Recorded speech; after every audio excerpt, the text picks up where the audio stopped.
It's the 12th of June and I'm Tom Glasson. Welcome to The Roast. Now, with the FIFA World Cup starting tomorrow, I'm getting ready for some early mornings. Early mornings and gut-busting disappointment. And while I'm not saying we are definitely going to be disappointed, I will say this. Remember how we felt when the budget was announced? That's how we're going to feel again, just much earlier in the morning.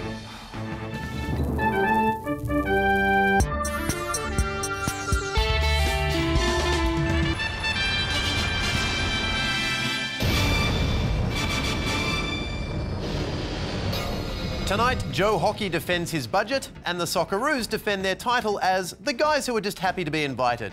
First though, Mark Humphries with the headlines. Prime Minister Tony Abbott is set to meet with US President Barack Obama in Washington, just when he thought nothing could top the Cadbury factory. The meeting with Obama is the centrepiece of a series of high-level meetings, and Abbott says his message to the US will be pretty straightforward.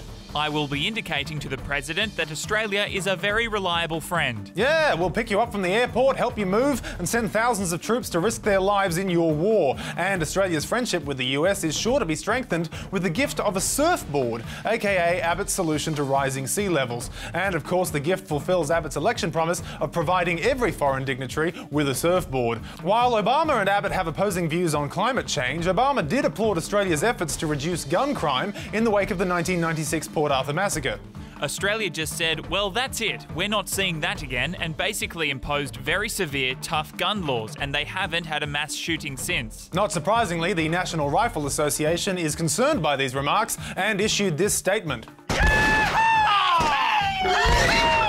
So, although Obama's probably going to think Australia's position on climate change is ridiculous and harmful, at least he likes something we did in 1996. Fruit and vegetable growers are furious that Woolworths is charging them to help fund an advertising campaign. As for Coles, they're not charging farmers extra, but they are giving them the finger. Suppliers are angry over a 40-cent per crate fee being charged to pay for the campaign, featuring Jamie Oliver, seen here with people who don't look anything like the staff at my local Woolworths. Over the course of the 6-week campaign, one large supplier is expecting to pay $300,000, or the price of one organically farmed vegetable. Outraged, the industry group Ozveg have written a letter to the celebrity chef urging him to ask Woolworths to remove the fee and refund the growers. I doubt Jamie is the kind of person who would want to adversely affect farmers. He seems like a reasonable man. Really? Because I don't think a reasonable man would say that you could make a chorizo carbonara with Catalan market salad in 15 minutes. It's madness. For The Roast, I'm Mark Humphries. Thank you, Mark. Well, first up tonight, Treasurer Joe Hockey, seen here hatching plans or possibly an egg, has defended his budget in a speech at the Sydney Institute. And after spending the past month trying to peddle something that is less popular than croc heels, last night was his chance to face the critics head on. And what better way to reach out to the common man and talk equality than at an exclusive gathering at an inner-city Conservative think tank. And to win over the people to his message, all he had to do was march in there and blow them away with some passion. Much written and said about the Abbott government's first budget. Woo! And the crowds were riveted. Joe Hockey says he admires Australians' egalitarian concerns. To be fair, the audience did think they were being taken out of the nursing home for the evening to see Strictly Ballroom the musical. Now, in his speech, Hockey said the budget was fair, but warned the public not to expect equality in outcomes. Our duty is to help Australians to get to the starting line while accepting that some will run faster than others. And once you leave that starting line, if there are hurdles in your life, you're on your own in how to face them.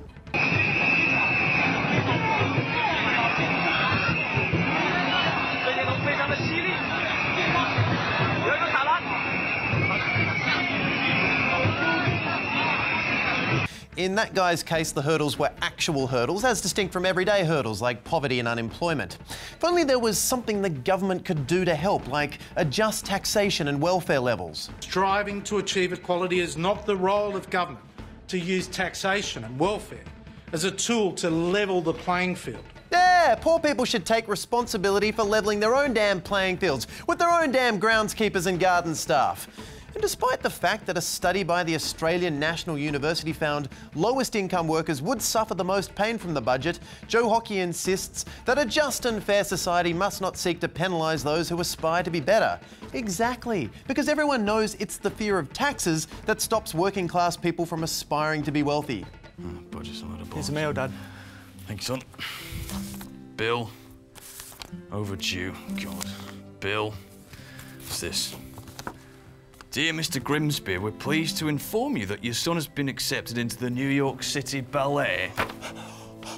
I did it, Dad. It's my dream. I'll have my name up in lights. I can live in a house with a door. I'll be able to afford the bus. What are you doing, Dad? You just don't get it, do you, son? There's millions to be made in professional ballet. Just look at Mikhail Baryshnikov, Sylvie Guillaume, Nina Ananashvili, just to name but a few. God, if you make it big, you'll be taxed to hell and back. But there'll be loads of money left over, Dad. That's not what you make, it's what the taxman takes that pirouettes are shit all over my breakfast. No, no society's gonna penalise any son of mine. But what do I do, Dad? You'll do what's right, boy. Come on, haven't got all day.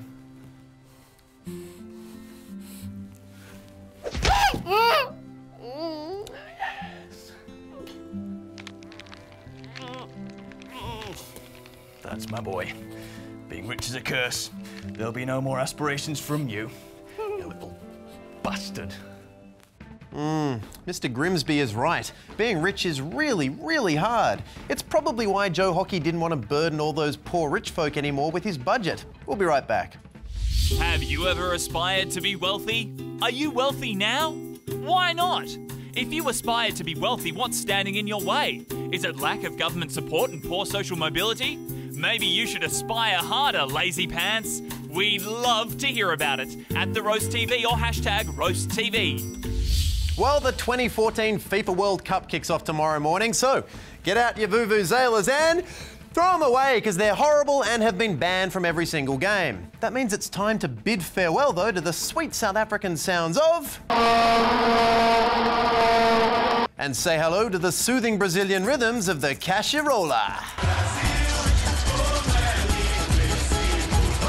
The official sound of the Brazilian World Cup was launched by Brazil's president, only to then be banned from stadiums soon thereafter. Which is bad news for fans and even worse news for Carmela's Cachirola clearance complex. But FIFA president Sepp Blatter has a bold vision for the future of places where instruments will be banned. From north to west to east and south, we shall wonder if one day our game is played on other planets, and then one day we won't have the World Cup, we will have interplanetary contests. And I'd actually support that because playing on Mars still has a cooler climate than Qatar. No word yet on what interplanetary instruments would be banned, but knowing aliens, it's probably some kind of anal trumpet. Back to Earth sports though, and the Socceroos, or as they're known in other countries, who? The Socceroos' first game is against Chile, and they go in with the low hopes of a nation and the even lower expectations of betting agencies. Tom, I'm in. This year I'm going to try out the whole soccer thing. I think that's great, although we should probably call it football. You've ruined it for me, Tom. No, stay, sorry, stay on the bandwagon. In fact, we've prepared a special instructional video designed specifically for people like you who want to sound like they know what they're talking about once every 4 years. This better be a cartoon. The Roast presents a guide to pretending you know about soccer, or football if you want to sound like a soccer snob. Goal! Oh, wrong ball. So you don't know anything about football. Well, that makes you Australian, because we are currently ranked 62nd in the world. And with only 32 nations in the World Cup, that means there are 30 better countries that didn't make it in. So suck it, more talented countries. Australia will face Spain, ranked number 1 in the world, Chile, ranked 14th, and the Netherlands, who are ranked all the way down at a pathetic 15. These represent a formidable collection of teams known as the Group of Death, which sounds scary in English, but in Portuguese it's Grupo de Morte, which sounds worse.